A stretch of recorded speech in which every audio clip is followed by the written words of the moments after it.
celor mulți și împovărați de boală. Mulțumim specialiștilor, mulțumim medicilor, mulțumim asistenților comunitari și mulțumim și familiilor ce își duc povara bolilor nebuloase, mereu întinsând o mână de ajutor celor care au nevoie. Doamna președinte a Consiliului Județean Botoșani este mereu pe repetele vieții, transformând fiecare gând și idee în realitate. Dau cuvântul doamnei președinte a Consiliului Județean, doamna Doina Elena Federovici.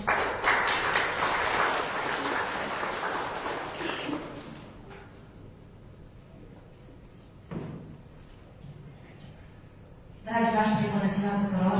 Am luat de mână pe doamna Paula și vreau să tremur o dată cu ea, să înțelegem cu toții ce înseamnă această boală atât de tăcută.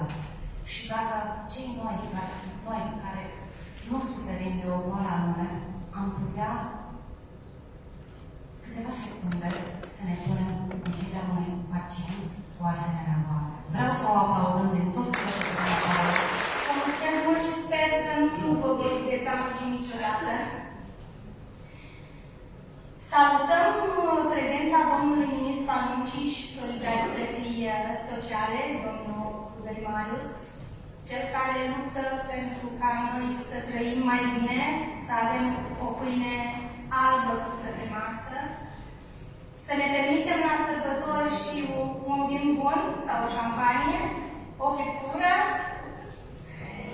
și cadouri mai frumoase pentru nepoți. Eu îi mulțumesc din suflet pentru toate eforturile depuse în slujba omului de rând. Îl invit alături de mine pe domnul Marius Budăi, ministrul Muncii și Solidarității Sociale.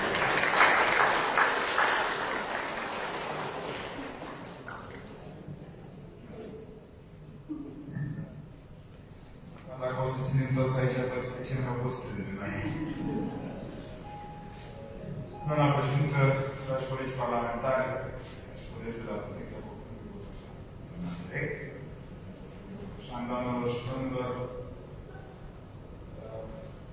nu aveam cum să lipsesc astăzi, sunt un vechi lucrător în asistență socială și cred eu că alături de colegii mei de la Protecția Copilului am învățat foarte multe despre viața persoanelor cu dizabilități. Domnule senator Jean Dufin, în momentul când s-a construit această asociație și personal vă felicit pentru sprijinul pe care îl acordați acestei asociații. Existăm datorită generozității unui om. Un om care nu a avut nicio reținere atunci când i-am trecut pragul, dar care totuși mi-a spus: am mai susținut înființarea unei asociații. Din păcate, nu prea a avut succes. Sper că această asociație pe care o înființez să mă facă mândru că am putut să fiu de ajutor. Sper că nu l-am dezamăgit. Și visurile noastre materializate în proiecte au răspuns exigențelor domniei sale. Alături de noi, astăzi, domnul senator Trufil Lucian, membru onorific al Asociației Județene.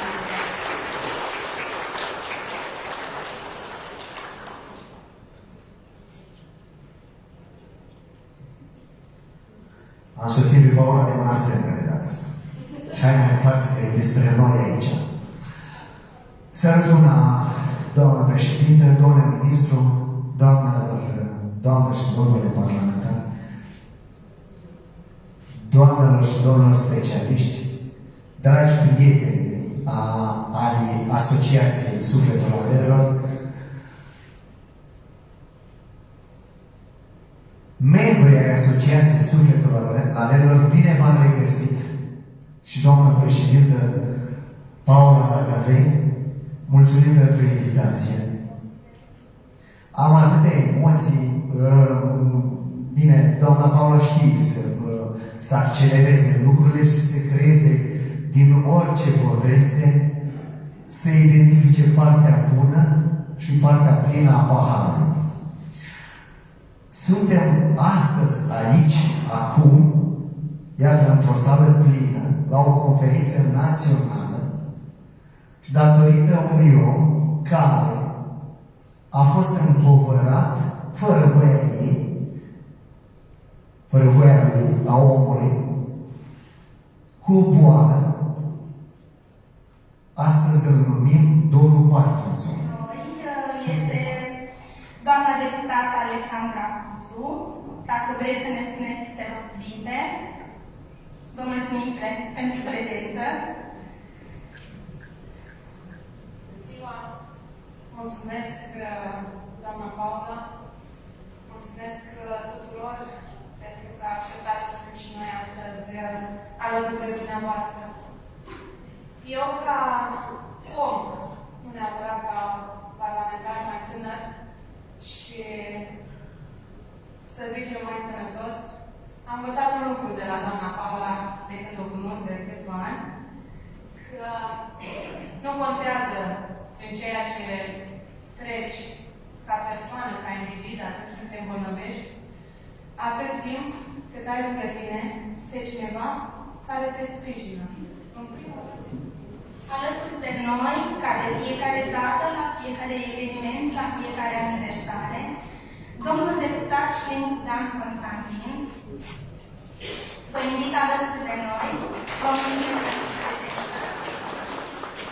Bună ziua! Sărut mâna, doamnă Paula. Bună ziua tuturor! Vreau să își mândresc avantajează pe bine. Eu, în primul rând, vreau să vă mulțumesc, doamnă Paula, pentru invitația la acest eveniment și pentru faptul că suntem la acest aniversar la mulți ani. La mulți ani asociației, 5 ani de activitate.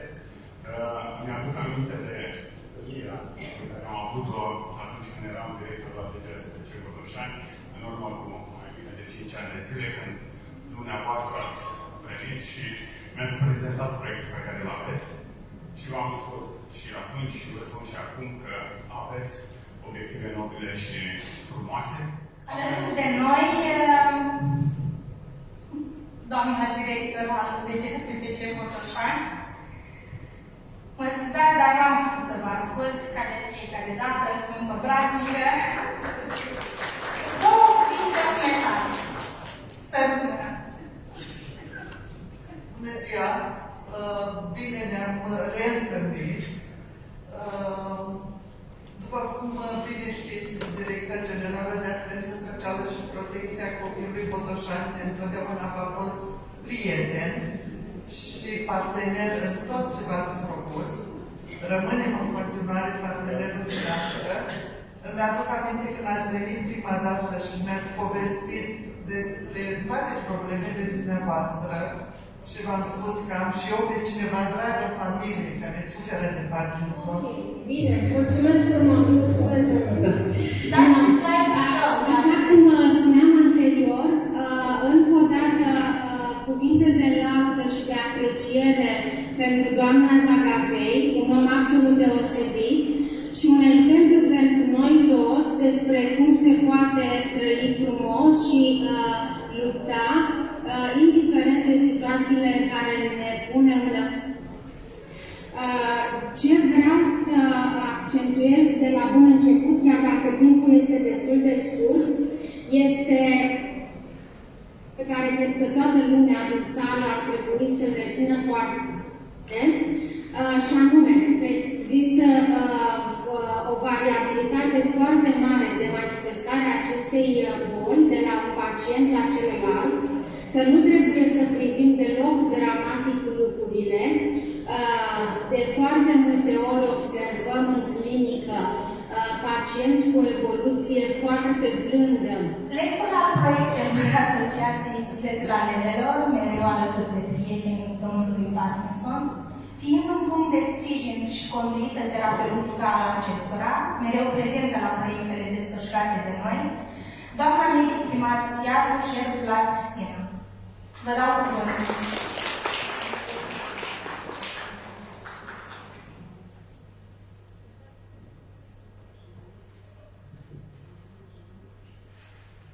Trebuie să-i mulțumesc nouă, Paula.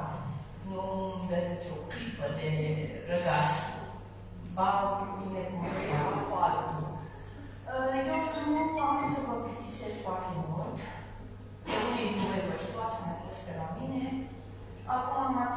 vorbit despre depresie și anxietate.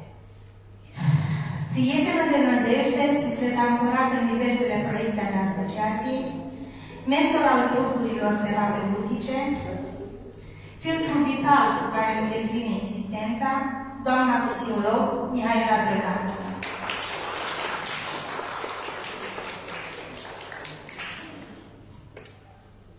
Mulțumesc, doamna Paola, ca să mă emoționeze și mai tare decât să... Mă bucur să vă văd pe unii dintre dumneavoastră, mă bucur să vă cunosc pe alții. A trebuit să vă explic ce a zis doamna doctor mai devreme, poate mai degrabă să vă ridicați în picioare, să faceți puțină mișcare, nu-i așa? Da.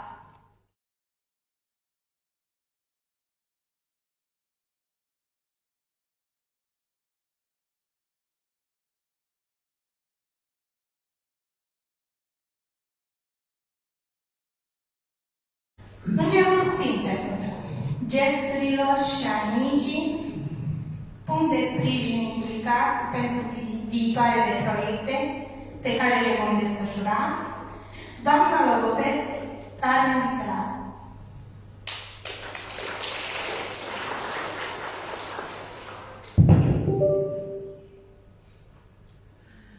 Mulțumesc, doamna Paola, o doamnă pe care o cunosc din copilărie, deosebită, minunată, așa a rămas, neschimbată în timp. Am foarte mari emoții pentru că am venit aici în primul rând cu sufletul și o să vă rog pe să mă ajute. Nu, de ce?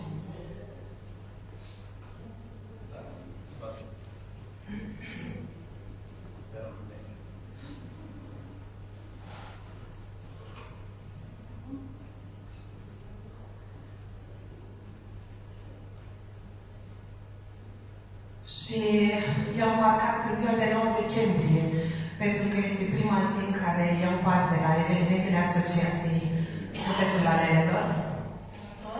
Prieten de nădejde și colaborator al asociației de la începuturile ei, domnul nutriționist Florin Gabriel.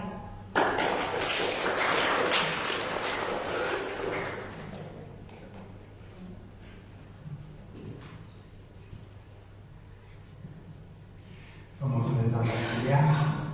Doamnelor și domnilor, sunt onorat să fiu iarăși împreună cu dumneavoastră și să aduc și eu aportul meu modest la, să spunem, corectarea stilului de viață, pentru că știm cu toții că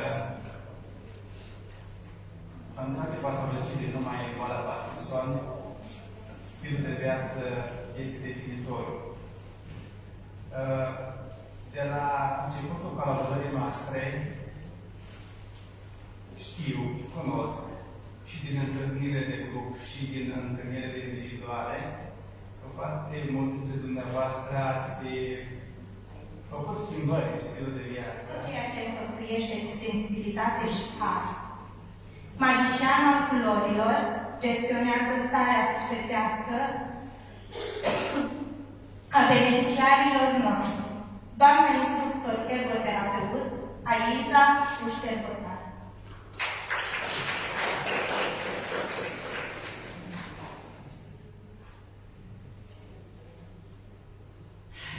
Ziua și bine v-am găsit. Am să spun la început ceea ce majoritatea spune la final. Acum, la sfârșit de an, vă doresc tuturor celor prezenți care au ales să fie astăzi aici cu noi, sărbători fericite, alături de cei dragi, iar nașterea Domnului să le aducă nădejde, sănătate, de cea mai importantă, pace, să ne găsească uniți, milostivi și buni, pentru că asta înseamnă esența românului.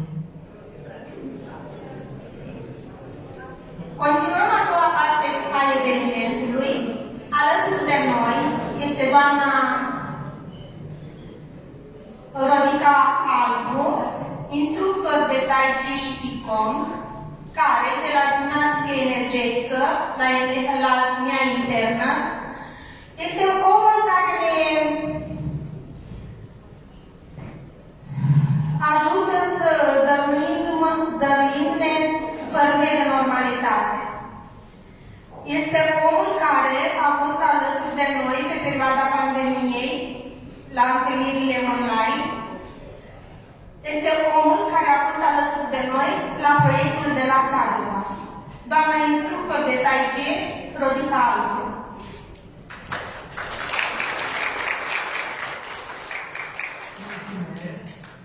Vreau să știu cum se aude vocea mea, care acum 5 minute dispăruse complet. Se aude, da? Bine. Că sunt chestii de sezon, știți. Am pus acolo un titlu foarte, foarte lung, pentru că mi este greu să spun ce fac eu exact. Scot și mai bine ca un pistol. Iar pe expir, împreunesc palmele, le presez una de alta și am ajuns în postura rugăciunii. Atunci când mă rog, de obicei stau cu mult mai relaxat. Aici fac un efort și pun antebrațele paralele cu solul, presez palmele și aceasta devine postura stabilității și a echilibrului dreapta-stânga de care avem atâta nevoie. Apoi, inspir și mă întind cât pot eu de mult și sunt conștientă că picioarele mele energetice sunt înfipte adânc în pământ, iar brațele se înalță spre cer. În paranteză fie zis, semele spațiul intervertebrale, spațiul intercostare, se întind o mulțime de chestii pe acolo din toate regulamente, nu le mai povestesc, iar pe expir mă relaxez. Și uite așa devin și conștient de cât de mare e corpul meu energetic. Nu e rău, hai să mai facem o dată. Da? Și inspirăm. Diagnosticați cu boala Parkinson, desfășurat la Iași. Alături de noi, doamna Anca Ciria, formator, instructor și trainer autorizat de dans, cu experiență profesională în art-terapie de peste 12 ani. Vă invit alături de mine. Vă mulțumesc! Mulțumesc eu pentru prietenia dumneavoastră, pentru tot ce faceți, pentru șansa pe care mi-ați dat-o mie să fiu aici cu dumneavoastră și cu dumneavoastră. Pentru că mie experiența asta cu campoterapia pentru pacienții diagnosticați cu Parkinson a însemnat mult mai multă iubire decât primisem vreodată. Și despre asta am să vă vorbesc eu. Am să vă rog pe dumneavoastră să chemați doamna Magda Harna. Doamna Magda, vă rog, veniți în sală. Scuze. Aici s-a vorbit foarte mult despre ce am să vă spun și eu. Doamna Magda, aici. Despre iubire.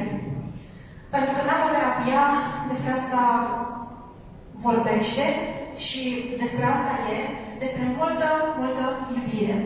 E și ceea ce eu am ales să fac, să împărtășesc și să dăruiesc din ceea ce viața mea dăruie mie din plin, adică iubire. Poate că n-am bani, poate că n-am resurse, poate că n-am știință prea multă, însă de iubire am primit din plin și de aceea, din ceea ce iubesc, voi da până la sfârșitul vieții mele în jur.